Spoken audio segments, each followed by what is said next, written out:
Oi, boa noite, gente. Tô vendo aí, esperando o pessoal entrar. Hoje nós vamos receber a Caroline Camargo. Ela é juíza do estado de São Paulo.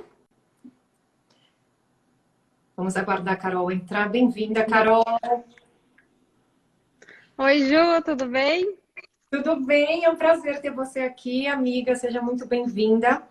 O Prazer é pessoal aqui da, meu, obrigada. o pessoal aqui da página é muito simpático, muito receptivo. Então, sinta-se à vontade, fique à vontade. Eu vou esperar. Vamos conversando um pouco para o pessoal ir entrando, mas considerando o tema que a gente vai tratar aqui hoje, tá? Que é a campanha Sinal Vermelho, depois, enfim, a gente vai entrar direitinho no assunto. Eu quero só trazer a importância da gente abordar esse tema para o pessoal, porque muita gente acha que o machismo não existe, que não existe violência, que é mimimi, que enfim. Então, é muito interessante. Até foi engraçado, pessoal. A Caroline, ela estudou comigo na minha época de concurseira.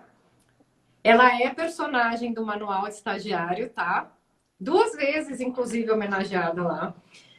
E eu estava conversando com ela me mandou uns textos para estudar, né, para gente conversar aqui hoje. E eu fiz, enfim, umas anotações, umas abordagens, umas questões, e ela virou e falou: Meu Deus, agora eu entendo por que, que a Neide Cristina gostava tanto de você. Porque eu gosto de ir a fundo, tá? Para mim tem uma diferença muito grande em você conversar, conhecer e abordar um tema que você conhece e você ficar de mimimi na internet, porque isso tem. A gente está vendo aí com o BBB como é importante, tá? A gente abordar a questão com cuidado, com carinho, com atenção e não ficar só no quem me diz, quem me viu, quem não sei o que lá, porque assim a gente nunca vai chegar em lugar nenhum.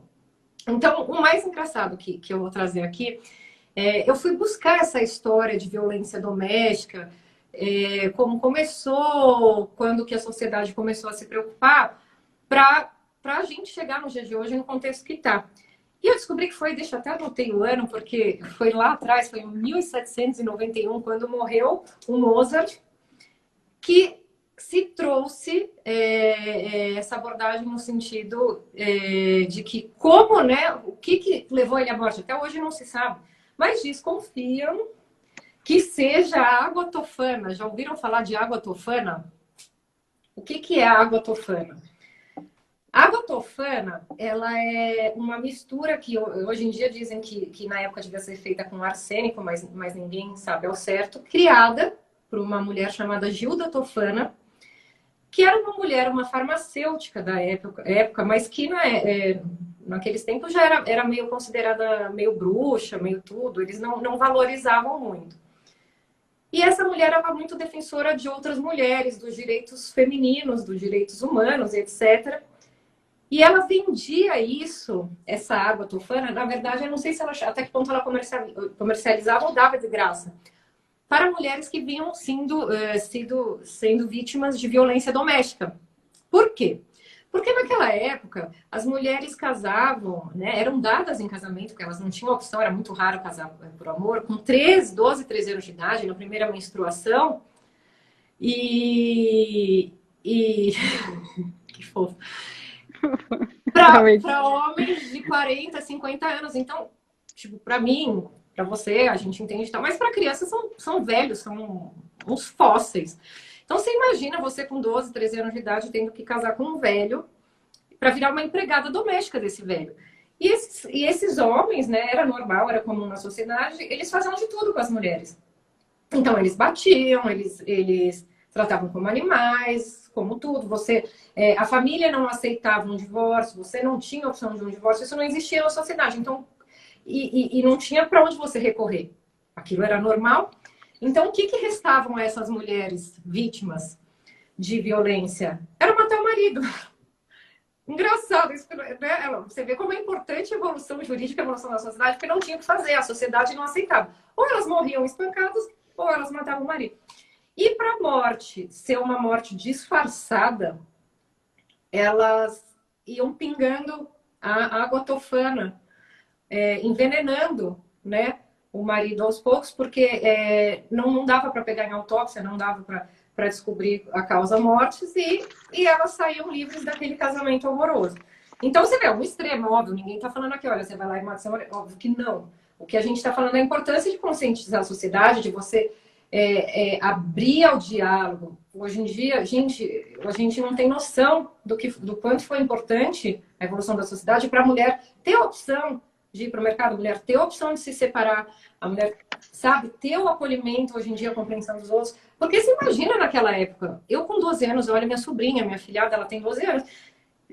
Se um homem chega perto dela, eu sou capaz de matar. Ela é uma criança, gente. Então você imagina você dada em casamento com 12 anos, enfim, sendo violentada, né? Porque a criança não tem conhecimento sexual nenhum e humilhada, enfim. Mas por isso que não vamos entrar, né, nesse mérito.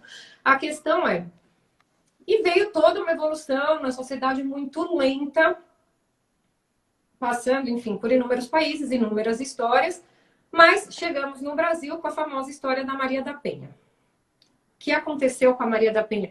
Eu vou dar um resuminho, assim, bem por cima, tá, gente? Porque não é o tema da nossa live, mas é só para a gente entender, tá, a importância de trazer esse tema. A Maria da Penha, ela era farmacêutica também. Olha a importância das farmacêuticas na história, né, feminina. E ela tinha um casamento com um marido extremamente abusador, né? Agressor. É um termo que eu posso usar, Carol, que você acha melhor? Como você preferir, Ju? Só para ilustrar mesmo. Só para ilustrar, gente. Então, esse marido da Maria da Penha, que era extremamente violento, ele fazia coisas terríveis com ela. Eu acho que ela tinha 2 filhas na época, se eu não me engano, e ela não tinha a opção para onde recorrer e o que fazer, e ela ficava, porque era aquela coisa normal, você, culpa sua que você não está tratando bem seu marido, você não se deitou com seu marido, você isso, aquilo, e ela foi levando. Até que um belo dia, esse marido dela inventou um assalto, uma história muito mal contada, e deu um tiro nela. Só que esse tiro não matou a Maria da Penha, pelo contrário, esse tiro deixou ela paraplégica, se não me engano foi paraplégica. Deixou a Maria da Penha paraplégica, ele, né, foi para, enfim, o caso chegou na justiça, mas foi aquela história muito mal contada de que era um assalto, que deu errado, e ele falou que os caras tinham saído pela janela, ficou meio que por isso, e ela voltou para casa. Ela não tinha opção e ela não tinha como tirar o marido dela da casa. Então ela tentava procurar justiça, ela tentava ir atrás, e ela não encontrava meios, não encontrava, assim, a sociedade não aceitava.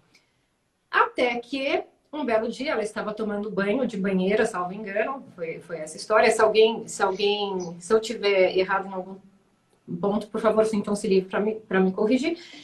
E o doido do marido dela tentou matar ela eletrocutada na banheira. Porque ela já estava lá paraplégica, então ela não tinha meio que se defender, e tentou matar. E a mulher era tão guerreira e era tão importante você ver ela para a nossa sociedade, que ela sobreviveu. Ela sobreviveu, Maria da Penha, falou, tipo, agora chega, eu vou, né, me separar desse cara, eu preciso ter medidas restritivas, eu preciso me libertar.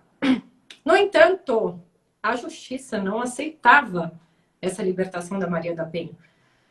Naquela época, imagina, mulher era um acessório do marido, então, minha filha, você que lutasse. E o desespero, gente, eu estou fazendo bem resumido e numa linguagem bem facilitada, tá? Não estou falando formalmente, não vou ficar aqui falando 1001 artigos jurídicos, não é a pau. Então, o que aconteceu? A Maria da Penha foi e procurou a justiça e foi levando na cabeça até a hora que viu-se a necessidade de chegar à Comissão Interamericana de Direitos Humanos, né?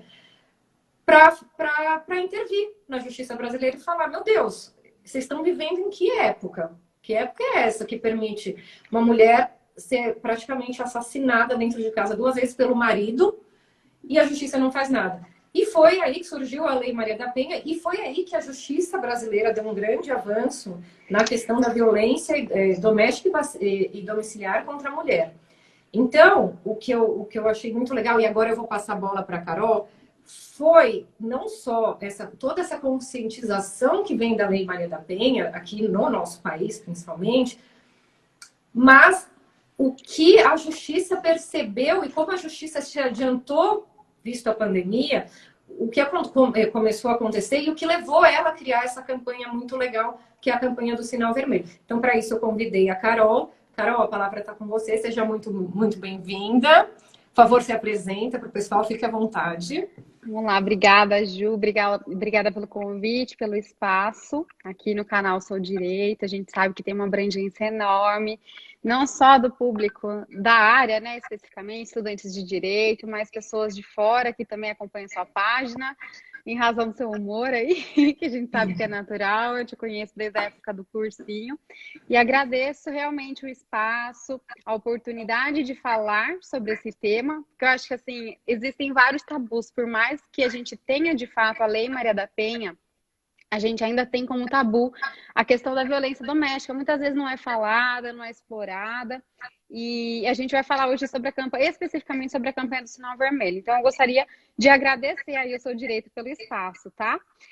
Também gostaria de agradecer, antes da gente começar, a doutora Vanessa, a doutora Domitila e a doutora Clarissa, que são juízas da APAMAGES, a doutora Vanessa em especial, que é a presidente, que me deram maior apoio. Todas as dúvidas que eu precisava, elas estavam lá, até para implantar na comarca e aqui na região de Itapeva, a campanha sempre estiveram muito à disposição, e não só de mim, acredito que dos demais colegas e de todo mundo que tiver a vontade de capitanear essa campanha, tá? E aí um agradecimento especial também para a Bárbara, que é responsável pela parte de imprensa da APAMAGES. Então, vamos lá. Meu nome é Caroline, como a Ju já adiantou. Eu sou juíza no estado de São Paulo, especificamente na comarca de Itaberá. Estou em Itaberá desde 2019. Também passei pela comarca de Buri no mesmo ano. E atuo ainda como juíza substituta, pretendo me promover em breve, mas estou aqui na região de Itapeva, gosto muito.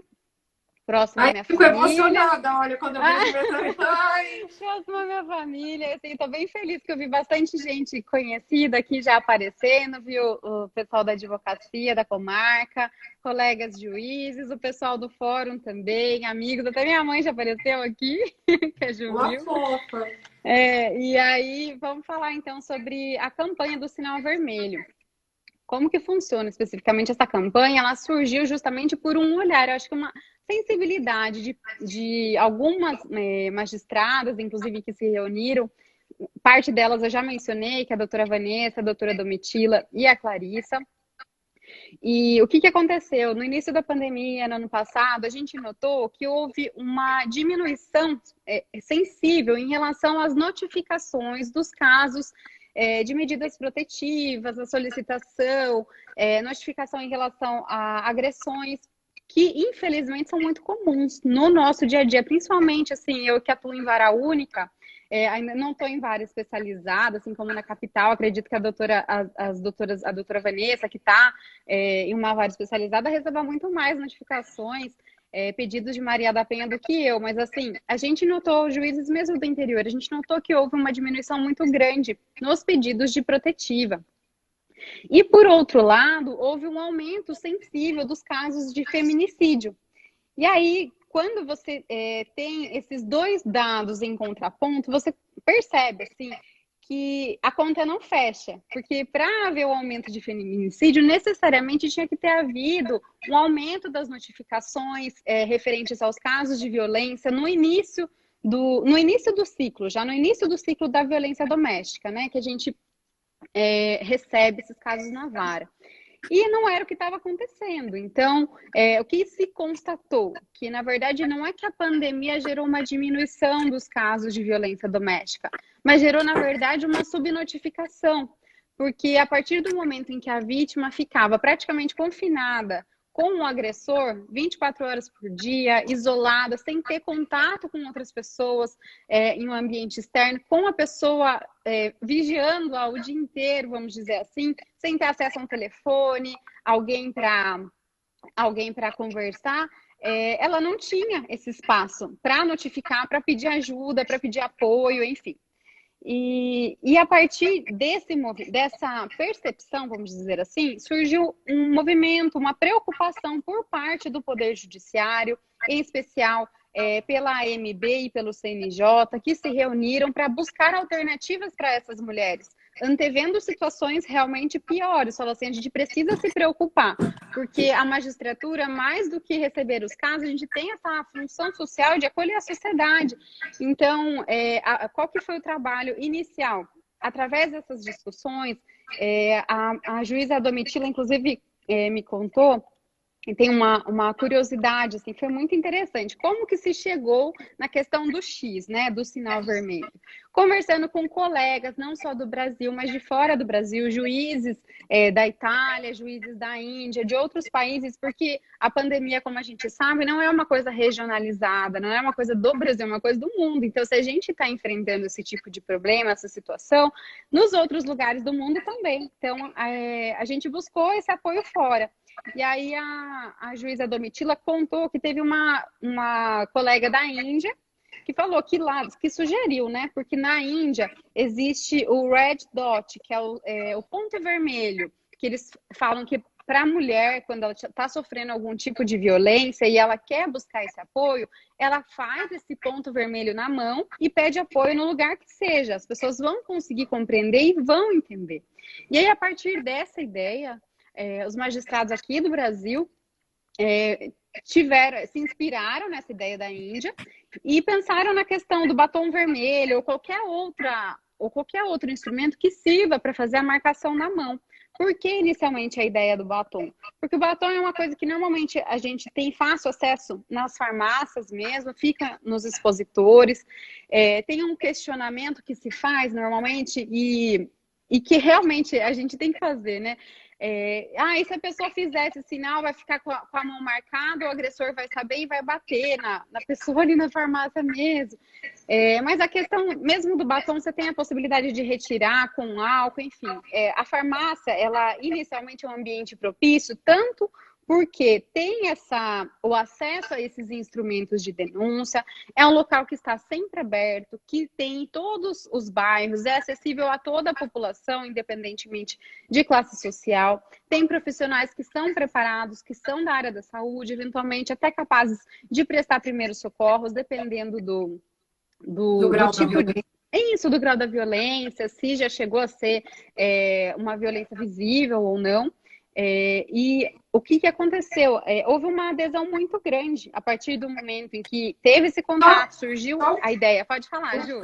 Carol. É que você acabou fugindo um pouco porque você contou que surgiu na Índia a ideia. Isso. E aí a magistratura brasileira resolveu adotar, né, essa ideia, dar uma modificada aqui, porque aqui não tem o costume do pontinho, mas fazer um X que chama mais atenção. E aí, para a gente ver como que chegou, então, na questão, na campanha, como que foi lançada a campanha. E o que você me falou que eu achei muito legal, Carol, quando a gente conversou antes, né, sobre essa live, é aquela questão de como ela foi implantada. Primeiro, você já chegou nesse ponto, mas a gente vai precisar voltar um pouquinho, que foi com a questão das farmácias. Mas, assim, você viu a diminuição do número considerável, o que era muito legal, que também contou, olha como é a importância de ter vara especializada, a importância de dar atenção, né, para as mulheres nesse quesito, porque quando foi criada a primeira vara especializada de violência doméstica e familiar, eu acho que apenas 43 casos, não foi isso? Então, na verdade, esses são os dados da doutora Vanessa, que é a juíza presidente da PAMAGES. Ela, na época, sugeriu que fosse implantada uma vara especializada, porque até então a gente não tinha no estado. As varas especializadas também fazem parte do programa da Lei Maria da Penha, estão previstas na lei, né, as delegacias especializadas para ter esse atendimento diferencial à mulher. E ela contou uma curiosidade, que na época em que houve essa proposta, foi levantado que haveria apenas 37 casos de violência doméstica na capital. E, assim, por razões óbvias, esse número não condizia com a realidade. Fechava. Exatamente, não fechava. E aí, depois que foi implantada efetivamente o juizado da violência doméstica, em cerca de 2 anos, esse número já tinha atingido milhares de processos. Então, Na verdade, não é que não existia casos formalizados perante o Poder Judiciário relativos à violência doméstica, mas a gente trabalha, e não é de hoje, há muitos anos, com a questão da subnotificação, e por isso a importância de trazer esse tema para o debate, de trazer esse tema à lume, para que as pessoas tomem conhecimento e busquem ajuda, e busquem apoio. Exato. Então, pessoal, só para a gente voltar de novo. Por isso a importância de conscientizar. Então a Carol vai explicar para a gente agora. Ela explicou como surgiu o símbolo da campanha, que é o sinal vermelho. É um sinal vermelho, um X que você faz na mão, pode ser tanto na direita quanto na esquerda, né, Carol? Isso, qualquer uma das mãos. Não precisa ser vermelho, preferencialmente, mas não precisa. Se você tiver uma caneta Bic ali, faz um xizinho. As pessoas preparadas na farmácia, depois a Carol vai entrar, tá? Nesse assunto, mas assim, as pessoas preparadas para receber a denúncia, elas vão identificar o xizinho na sua mão, você não precisa fazer nada, você não precisa dizer nada. Você mostra, acabou. Mas aí a Carol vai explicar. Então, chegou da Índia, o xizinho vermelho, pipipi, e a magistratura brasileira resolveu implementar.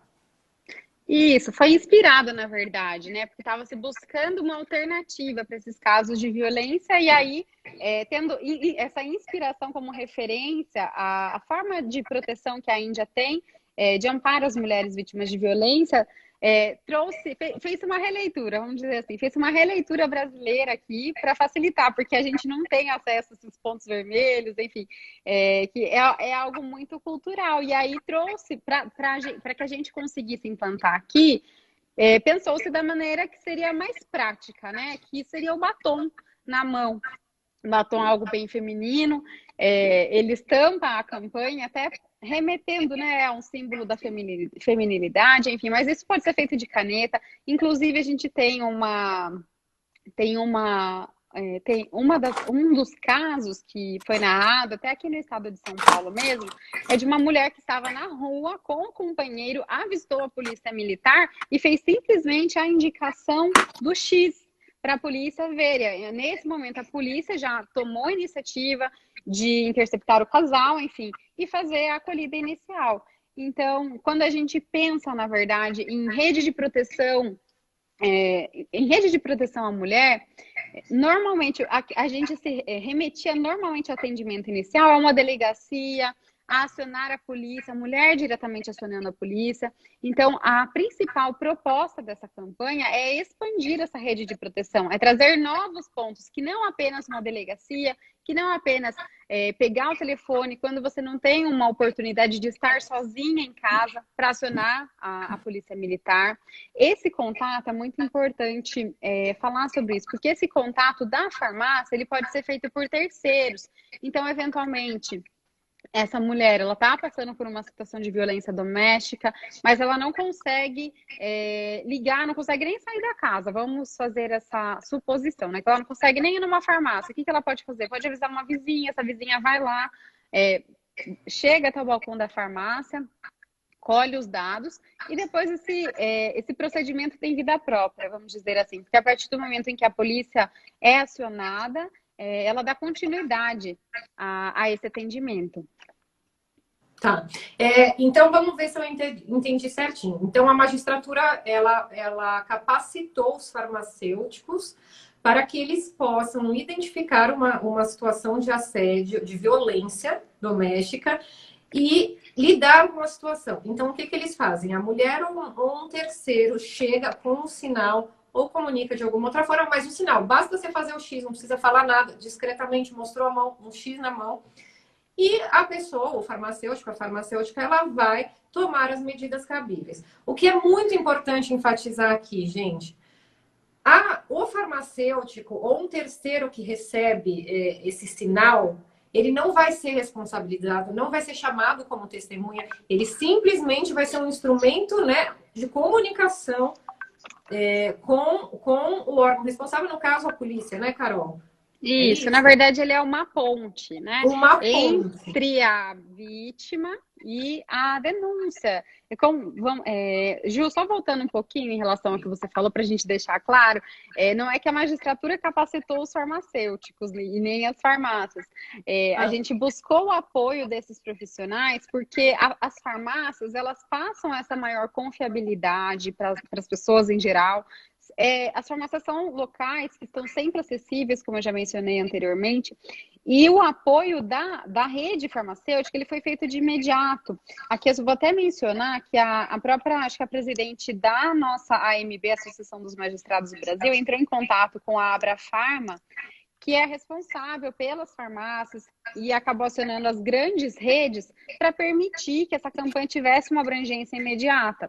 Como que a gente está fazendo aqui? No interior de São Paulo, na região de Itapeva, vou falar aqui mais da minha região, tá? Especificamente, mas é o protocolo da campanha nos outros lugares do estado também. A gente entra em contato com as farmácias inicialmente, apresenta o cartaz, são 2 cartazes. Acredito que vocês já devem ter visto, quem foi em alguma farmácia já deve ter visto o cartaz que tem uma mulher com o sinal vermelho.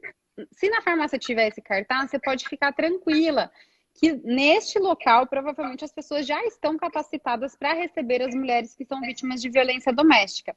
E dentro, na parte interior do balcão, tem um outro cartaz menor com as explicações tanto para os atendentes, para farmacêutico, para quem trabalha na farmácia, porque assim, a vítima ela não vai ter condições de saber para quem ela vai falar e para quem que ela não vai falar. Se ela chegar lá e pedir apoio, a primeira pessoa que atendeu ela vai ter que estar preparada para isso.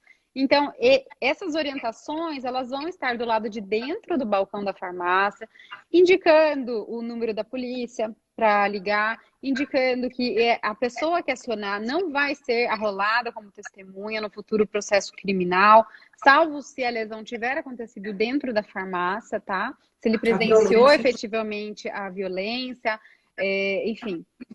E isso é um ponto de atenção, porque muitas pessoas têm medo de se envolverem num processo criminal, às vezes tem até medo do agressor ir atrás dele por ter acionado a polícia, entre aspas, por ter se envolvido no meio de um assunto de marido e mulher, e aí a campanha mesmo do Sinal Vermelho sempre tem vários posts interessantes na página do Instagram, falando que em briga de marido e mulher se mete a colher sim, principalmente porque a gente tem esse dever de proteção em relação às pessoas que estão próximas de nós, de orientar, de alertar e de acolher. E aí, para resguardar os farmacêuticos, para resguardar essas pessoas que fazem esse primeiro atendimento, existe essa garantia, na verdade, esse alerta, porque realmente eles não são testemunhas do crime, eles só estão servindo, como eu mencionei inicialmente, como uma ponte entre a vítima e o acionamento da polícia militar, tá?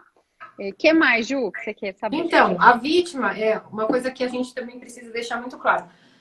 A vítima de violência, ela não precisa falar que ela está sofrendo violência, gente. É só mostrar o sinalzinho discretamente. Chega lá, mostrou, fica tranquila.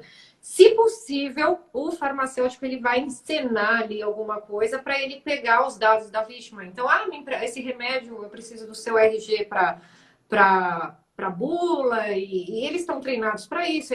Por quê? Porque ele tem que ter um meio de localizar essa pessoa depois, caso não se dê um flagrante na própria farmácia, né, Carol? Uhum, com Então é certeza. importante, se for possível também a mulher conseguir, porque meio que não, grande maioria não vai preparada, né? Mas se a denunciante ela conseguir chegar na farmácia com um papelzinho discreto, o nome dela, RG, telefone celular, celular fica fácil, né, Carol? O nome CPF, né? O nome da mãe, o que é Não importante hoje? precisa, na verdade, o principal, e a gente tem a cartilha, eu até vou pedir depois para a Ju divulgar no Instagram do Sou Direito, e aí quem quiser também buscar espontaneamente, o site da MB e da APAMAGES, que é a Associação dos Magistrados de São Paulo, tem todo o material da campanha. E é bem interessante essa cartilha, porque ela traz detalhadamente tudo que a vítima precisa, até para a gente, às vezes, retransmitir para outras mulheres. Quais são os dados principais? E esses dados vão ser passados para a Polícia Militar. É o nome completo da vítima e o telefone e o endereço. São esses os principais dados. E como a Ju mencionou, o trabalho inicial do farmacêutico, da pessoa que vai acolher essa mulher que chegar na farmácia, é buscar esses dados.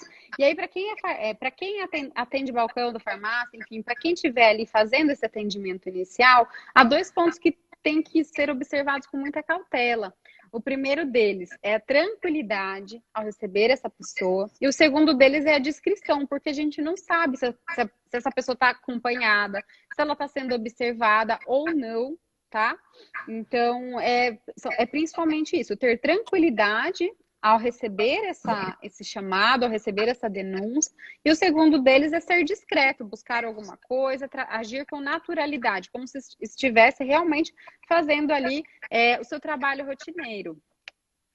Tá. Eu estou vendo aqui que o Márcio está fazendo umas perguntas, mas, Márcio, a gente já responde para você. Eu acho que é importante a gente finalizar e abordar bem a questão da campanha. Então, gente, o Instagram dessa campanha @ né, campanha Sinal Vermelho. A Carol falou de eu postar aqui os folders, mas não dá para postar inteiro na página. Acho que eles têm umas 20, 30 folhas e tem o folder principal que vai na farmácia. Mas no Instagram da campanha tem o link. Ali você clica, você vai ter o acesso. Depois eu marco eles para vocês aqui na live que eu vou deixar salva. Ótimo. Mas aí, então, Carol, então vamos pegar. Você ensinou pra gente como que faz a denúncia, como que o farmacêutico recebe a denúncia, como que a polícia está recebendo isso, como eles foram preparados e como eles estão respondendo a esse tipo de denúncia. A polícia tem uma parte que é muito interessante, sabe, Ju? Porque eles têm esse preparo, eles estão preparados há mais tempo, até acredito eu, do que o próprio pessoal da farmácia. Se eu não me engano, você já até divulgou o vídeo feito pela própria Polícia Militar, divulgando essa possibilidade de ser acionado pela farmácia, tá? Como que a polícia age? A partir do momento que eles recebem o chamado, o farmacêutico provavelmente vai ter que ter tirado essa informação da vítima, saber se ela tem condições de aguardar ali ou se ela vai voltar para casa, para saber onde que a polícia vai chegar. Se vai ser ali na farmácia, se a vítima puder ficar esperando em algum lugar reservado, ou se vai ser na casa da vítima diretamente. Então, a partir desse momento em que eles recebem o chamado, eles têm um procedimento operacional padrão e eles já sabem como agir, tá? Em especial aqui na nossa região, eu preciso até fazer um elogio especial para a Coronel Duque, que quem comanda o batalhão aqui da região de Itapeva é uma mulher e eu sou muito fã dela, a Coronel Duque. E quando a gente falou da campanha, ela já ficou muito animada, já pediu para o pessoal da polícia levar em todas as farmácias da região toda, dos menores municípios, em todo lugar.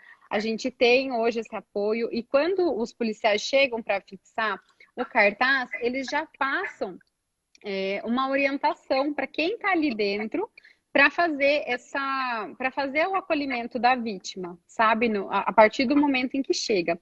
E aí, Ju, esse é o canal 190. Sempre é o canal 190, porque é uma forma de padronizar para o Brasil todo o atendimento inicial da vítima. Enquanto a gente não tem uma estrutura mais específica, utiliza-se esse canal genérico.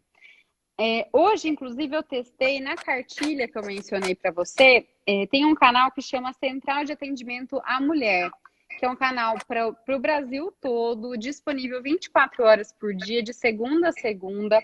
O número é 180. Então, a gente tem a Polícia 190, que vai fazer esse atendimento inicial.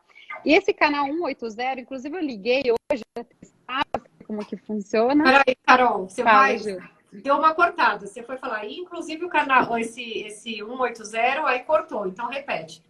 Então, tem esse canal 180, que é um canal de âmbito nacional, e ele presta apoio às mulheres vítimas de violência, até pelo que eles me falaram, não só para as mulheres, mas eles fazem um apoio a toda e qualquer pessoa que esteja em situação de vulnerabilidade, que esteja eventualmente sofrendo algum tipo de violência. Esse canal é 180, como eu já mencionei, e ele funciona todos os dias, 24 horas por dia, de segunda a segunda. Então, havendo alguma necessidade sua ou de alguém que você conheça, pode ligar nesse canal. Eu liguei hoje, foi bem rápido que eles me atenderam, perguntei como que funcionava.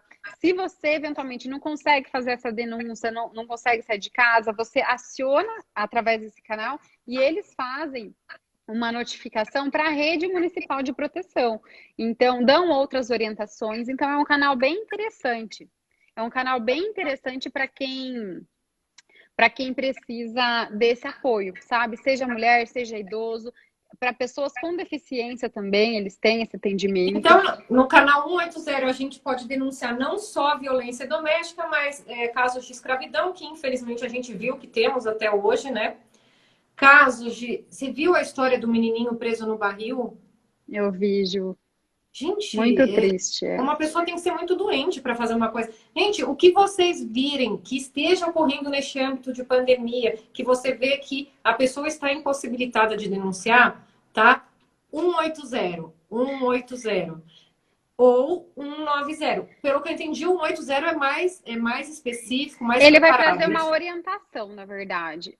O 180 ele traz uma orientação para as vítimas. Ele pode fazer também essa notificação no âmbito municipal, mas ele não vai acionar a polícia militar. Se a violência for imediata, estiver acontecendo, o ideal é você acionar diretamente a polícia militar. Se você precisar de algum tipo de orientação, aciona o 180, tá? Ah, então você vai. Eu ouvi aqui uma senhora idosa gritando, fiquei na dúvida, ligo no 180. Olha, não sei se é um caso de violência, não sei se ela tem alguma doença, o que que eu faço. 180 já vai me direcionar. Isso, Legal. eles vão dar todo o apoio. Eu gostei bastante também, era um canal que eu não conhecia, eu conheci através da cartilha. E assim, Ju, até faço esse alerta, porque principalmente para quem está em cidades pequenas, como eu aqui, tô no interior de uma cidade que a gente não tem. Para você ter uma ideia, tem cidades que estão tão avançadas no termo da proteção da violência doméstica que eles têm a Ronda Maria da Penha, que funciona através da Guarda Municipal, que faz essa proteção, mas aqui a gente não tem. Então, a gente precisa desses órgãos que são genéricos, vamos dizer assim, que ajudam, dão esse direcionamento, porque para quem já tem esse atendimento mais específico, fica até mais fácil encaminhar. Por isso a importância de sempre se informar na localidade que você está, assim, em grandes capitais, cidades maiores, provavelmente vão ter órgãos até mais específicos do que esse. E esse canal 180, ele traz esse direcionamento, pelo que eu entendi. Ele mostra qual que é a rede de apoio presente na localidade que você está. Isso no Brasil todo.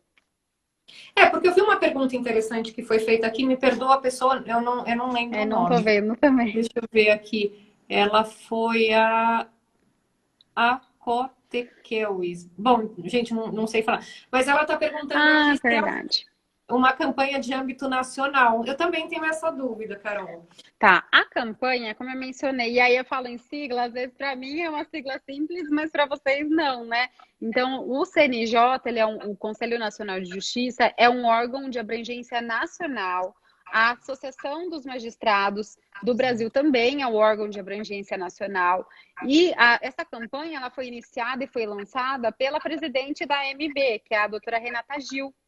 Então, ela tem, de fato, o caráter dela nacional. Eu estou falando focada com São Paulo, porque é o estado onde eu atuo e eu tenho a noção prática de como são os nossos protocolos. Mas a ideia é que seja assim no Brasil todo, tanto que se as pessoas, eventualmente, de outros estados precisarem, ou quem quiser capitanear essa campanha, às vezes, na cidade, na minha cidade não tem ainda, eu não vi os cartazes, entre em contato, seja no site da MB ou no Instagram da campanha, que é a campanha Sinal Vermelho, ou ainda deixa à disposição, que até pedi para a doutora Vanessa, que é a nossa presidente, deixar à disposição o canal da Pamages, mesmo sendo um estado diferente, pede ajuda, gente. A ideia da campanha é capilarizar cada vez mais os pontos de acolhimento dessas vítimas pelo país. E aí tem um segundo ponto, Ju, que é muito interessante. Quando a gente fala em permitir esse acesso, em expandir a campanha, a gente não fala só em acolhimento das vítimas, mas a gente fala em ampliação do debate dos casos de violência. Por quê? Como a gente mencionou no início da live, a violência doméstica, ainda que a gente esteja em 2021, muitas vezes é um tabu, dependendo do lugar que a gente está, não se fala sobre isso. e ter um cartaz lá que demonstra adesão à campanha, a proteção das mulheres que são vítimas de violência doméstica, traz esse assunto à baila. As pessoas, quer queira, quer não, vão acabar pensando, vão refletir sobre isso, vão conversar em casa, seja às vezes para elogiar, seja para criticar. A campanha ela é viva, ela é construída ao longo do tempo, ela foi feita de uma forma muito rápida, implementada assim que o Poder Judiciário mesmo tomou consciência da situação que estava acontecendo, dessas denúncias represadas. Mas hoje ela é viva para qualquer instituição, qualquer entidade que tenha a intenção de levar esse amparo para frente, vai ser muito bem-vindo. Tanto que a doutora Vanessa, ela sempre fala, quando vai fazer as lives, vai fazer os vídeos sobre a campanha, que essa é uma campanha que não tem dono. E a intenção é que realmente ela circule o máximo possível, que seja capitaneada por delegados, por promotores, por advogados. Então, contando com apoio diverso, até de pessoas que não são do meio jurídico. Porque o ideal é trazer esse assunto ao conhecimento. A partir do momento que você leva o conhecimento da Polícia Militar, esse processo ele tem vida própria, ele vai ser apurado de uma forma natural. O próprio âmbito da farmácia, ele não é um âmbito jurídico, né? Se você for pensar. E é uma instituição, o Conselho Regional de Farmácia aqui de São Paulo abraçou a campanha de uma maneira que ainda, sem que tenha esse domínio técnico, jurídico ou não, o que importa para eles é acolher a vítima. Então, isso para a gente é o fundamental, porque do resto, a gente tem toda uma estrutura em delegacia, uma estrutura processual, quando a gente vai falar em poder judiciário, que cuida do resto. Para a gente não é importante a pessoa saber em que artigo se enquadra ou não se enquadra. Para a gente, o importante é receber essas pessoas, serem acolhidas, e aí depois o processo tem vida própria. Você sabe disso, né, Gil? Não, o que eu acho muito importante é que às vezes eu vi que foi o Márcio que perguntou da conscientização, por que é importante, o que é o que mudou, e você falando. Eu gosto de trazer muito esse exemplo porque eu mesma já tive um pensamento machista, um pensamento no sentido, se aquela mulher tá apanhando, por que ela não denuncia? Qual o problema dela? Ela tá num relacionamento abusivo. Gente, só ela não vê? E para você ver como é uma questão de preparo da sociedade e como é uma questão psicológica doentia. Quem já leu o Manual do Estagiário sabe que eu passei por uma situação psicológica muito semelhante, se você for ver, de um abuso, que é um abuso mental. Não vou ficar trazendo aqui N casos ao tema, mas um abuso mental, que é o que ocorre também, tá? Mudando só de perspectiva no caso entre marido e mulher, mas eu sofri um abuso mental psicológico no meio jurídico, tá? No meu profissional. E é uma relação de assédio moral. Uma relação de assédio moral. Quem está sendo assediado e quem assedia é uma relação assim doentia que quem está dentro do assédio não percebe e não consegue sair. Então você pensa, nossa, a Juliana de família boa, a Juliana estudada, a Juliana isso, a Juliana aquilo. Advogada, como que ela sofreu assédio moral? Gente, sofri, paguei minha língua, porque quando eu caiu a ficha em mim e eu falei, meu Deus, o que tá acontecendo comigo? Eu estava numa situação de desespero, mas eu também não sabia o que fazer, porque todo o sistema estava adaptado àquilo, todo o sistema jurídico estava, o mercado ensinado aquilo. Então, para mim, aquilo que eu estava passando era normal. Isso era normal. Então quando você vira uma mulher numa situação, não julgue, gente. Por quê? Porque a sociedade, por anos, colocou a mulher como um simples acessório do homem. Colocou a mulher numa situação de total dependência do homem para existir. Então, para ela imaginar que aquilo não é normal é muito difícil, gente. É só vocês pensarem numa situação de assédio moral. Você vem num sistema que falam que você tem que apanhar para ser alguém. Cara, não tem isso. Então, quando você enxerga de fora, você fala, isso não é normal. Entendeu? Tá em todas as classes sociais, Gil. Então, Vamos ajudar. Por que que é importante ligar? Por que que é importante cobrar? Por que que é importante conscientizar? Porque todo mundo tem que abrir os olhos. Até a pessoa assediada. Porque a pessoa assediada, muitas vezes, ela não se vê fora daquela relação. Ela só vai ter consciência do quanto ela está sofrendo, do que ela está passando, quando ela for tirada daquilo. Entendeu? Eu falo, essas Exatamente. relações doentias e viciosas, né? Que é a relação, por exemplo, do alcoólatra e do codependente, daquela pessoa que sofre com o alcoólatra, mas também não pega e toma a frente de internar. Por quê? Porque a pessoa não tem coragem, ela tá naquele ciclo. Então tem que vir alguém de fora, tem que abrir o olho. Você tem um dever, gente, a humanidade de oferecer apoio para alguém. Você tá vendo sua vizinha gritar, chorar. Ah, marido, mulher, não mete. Mete sim, gente. E se fosse com você? Você não gostaria que a sociedade de antes já tivesse se levantado para você não ter que passar por isso hoje, para não falarem que é normal? Procura ajuda, dialoga, conversa.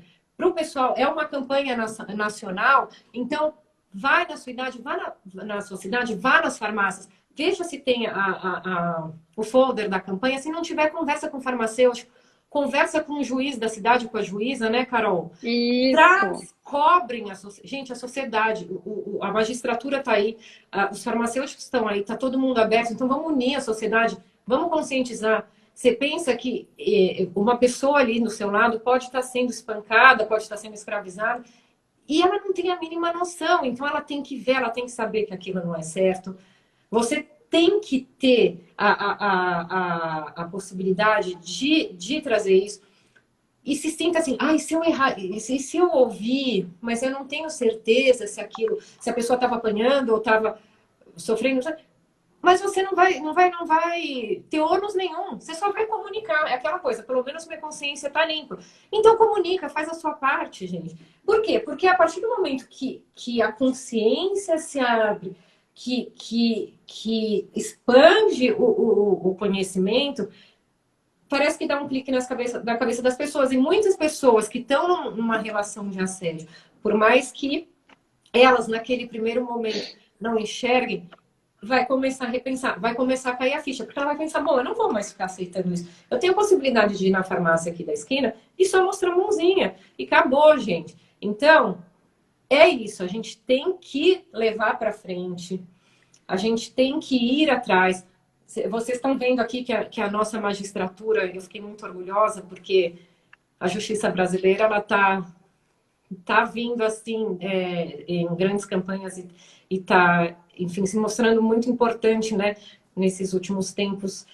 E não vou entrar ao mérito de governo, etc., mas esse passo que eles deram de chegar mais perto da população, de estar mais acessível, é muito importante, sabe? Deixa eu ver. É só um comentário Ô, aqui. Ju, só, na verdade, eu vi um comentário falando da atitude preventiva do judiciário, salvo engano. Alguém falou aqui para cima. O judiciário Deixa eu ver, você necessita consegue criar voltar? mecanismos para coibir a violência, e eu concordo. Mas, assim, a gente precisa, ao invés também de delegar isso o tempo inteiro, a gente precisa alertar. Quando eu mencionei aqui a questão da campanha, o Instagram da campanha ele traz um material muito elucidativo. E quanto mais a gente compartilhar isso, mais a gente vai estar alertando e mais vai estar prevenindo essa violência. Porque, como a Ju falou aqui, muitas vezes a pessoa está nesse ciclo de violência e ela não percebe que está ali. Quando a gente fala em ciclo, o que, que é? Tensão, lesão, lua de mel. Vamos explicar o que, que é isso. Tensão é aquele ambiente nocivo em que as pessoas se ofendem constantemente. Muitas vezes essa agressão verbal é recíproca, inclusive, em que as pessoas ficam o tempo inteiro se xingando, falando coisas que denigrem a imagem do outro, enfim. Passou desse ponto que já é, a meu ver, inaceitável, porque a gente tem que ter no mínimo dignidade e respeito dentro do ambiente doméstico, né? Quando você tem alguém para dividir seu dia a dia ali, você tem que exigir respeito.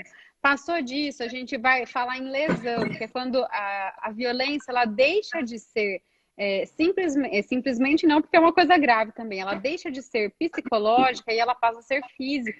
Quando se iniciam as agressões. E tem uma coisa que é muito comum a gente escutar, às vezes em audiência, enfim, conversando com vítima, fala assim para mim, doutora, mas o meu marido é bom para mim. ele só faz essas coisas quando ele bebe. Então, a vítima, ela, às vezes, ela entra numa situação de tamanha dependência emocional, econômica, que ela acaba criando justificativas para a situação de violência que ela vive. Então, precisa realmente ter um apoio, um amparo, porque muitas vezes essa mulher não consegue sair. E aí ultrapassa essa parte da lesão, vem o quê? O período que o agressor se acalma, que agrada, pede desculpa, manda flores, enfim, e aí volta tudo de novo. Então, por isso que é difícil sair, porque a vítima, ela tá numa condição ali de dependência e ela sempre vai criar expectativa, seja por envolvimento emocional, afetivo, por às vezes ter criado, né, vínculos, uma família ao longo do tempo, ter filhos em comum, ela se submete a ficar nessa situação na expectativa de que o homem não vá mais fazer isso com ela. E a gente sabe que não é assim, por isso é importante ter pessoas preparadas por perto. E aí eu peço até para o Márcio, que comentou a questão da parte preventiva, ajudar a gente a compartilhar essa questão para que as pessoas percebam quando realmente elas estão dentro desse ciclo de violência e ajude a libertá-las mesmo assim, porque não é fácil perceber quando existe essa imersão, né? Quando você está no olho do furacão, é fácil você olhar de fora que uma pessoa está passando por uma situação de violência, mas quando você está ali com seu envolvimento emocional, às vezes até fragilizada e sem perceber, mas para onde eu vou? Quem que vai colocar comida em casa? Porque é muito comum, às vezes, em relacionamentos, que a mulher tenha que sair do emprego para cuidar dos filhos. A gente sabe que essa é uma realidade. E aí ela vai falar o quê? Tá bom, amanhã eu não quero mais, eu vou embora de casa com as crianças e você fica, e quem que vai cuidar dessa família? Quem que vai suprir as necessidades desse lar? Então, assim, precisa realmente de pessoas em volta. No âmbito municipal, a gente tem assistência social, que existe para isso, para dar apoio. E óbvio que a gente não vive numa sociedade ideal, com tudo provido, assim, mas assim, dentro da peculiaridade de cada localidade, buscando ajuda, a gente consegue mecanismos que ajude a proteger, sabe, essas mulheres que são reconhecidamente vulneráveis. Então, isso é a parte mais importante. Então, quando a gente fala em prevenção, a gente fala em ajudar pessoas a reconhecerem que estão dentro desse ciclo, ou evitar que entrem, né, nesse ciclo de violência. E quando a gente traz para o judiciário, infelizmente, de fato, a gente já fala num trabalho repressivo, que é uma política pública no sentido inverso, né? Que a gente não gostaria de trabalhar tendo que punir, a gente preferia trabalhar só alertando, mas a gente sabe que essa não é a realidade. Então, por isso é tão importante ter essas duas pontas, ter a ponta de quem divulga e ajuda pessoas ali da comunidade a reconhecerem que estão numa situação assim e ajudá-las a sair. E aí tem o outro ponto que sempre vai existir, porque a gente precisa também, né? É a parte jurídica, que são as consequências daqueles que desrespeitam aquilo que está na lei, que desrespeita a proteção à integridade física, psicológica da mulher. Então, a gente está aqui para isso. É por isso tão importante. Leva uma pessoa até a farmácia ou até outro órgão. Qual que é a preocupação da mulher? Pedir ajuda, pedir apoio. Dali para frente, a gente cuida, tá? Tá, perfeito. A Cláudia Massaia aqui, Cláudia Massaia, minha grande amiga também, personagem do manual, tá falando da ONG Utopia. Acolhe mulheres que sofreram violência e também tem uma cooperativa. A mulher que sofreu violência consegue receber tratamentos e também iniciar um trabalho para ganharem autonomia financeira. Muito legal, Cláudia. Você tem Instagram deles para mandar aqui nos comentários? Aí a gente divulga. Mas, gente, agora só eu acho que o principal da campanha a gente abordou, né, Carol? Que é o sinalzinho, conscientizar a sociedade. Pessoal, na sua cidade, você não viu o cartaz da campanha, não viu nada, vai atrás, vá na farmácia. Site da AMB. Procura o site da AMB, Carol, depois... O Instagram da campanha. A gente coloca... Eu acho que o principal... direcionamento vai estar no Instagram da campanha, que eu vou deixar para vocês a hora que eu salvar a live, mas é @campanha Sinal Vermelho, tá? Mas eu vou deixar no momento que eu salvar a live. Eu queria pegar só um gatilhozinho aqui, aproveitar antes da gente finalizar, que eu acho que os tópicos mais importantes já foram trazidos, mas uma coisa que o Brasil inteiro está comentando, Eu também estou trazendo muito no Sou Direito, porque eu gosto de pegar casos práticos e transformar em memes de uma forma leve, mas sempre uma mensagem subliminar ali, né? E é a questão desse Big Brother Brasil. O que eu acho importante trazer para a gente fechar a noite, para ficar, enfim, ali na caixinha dos pensamentos.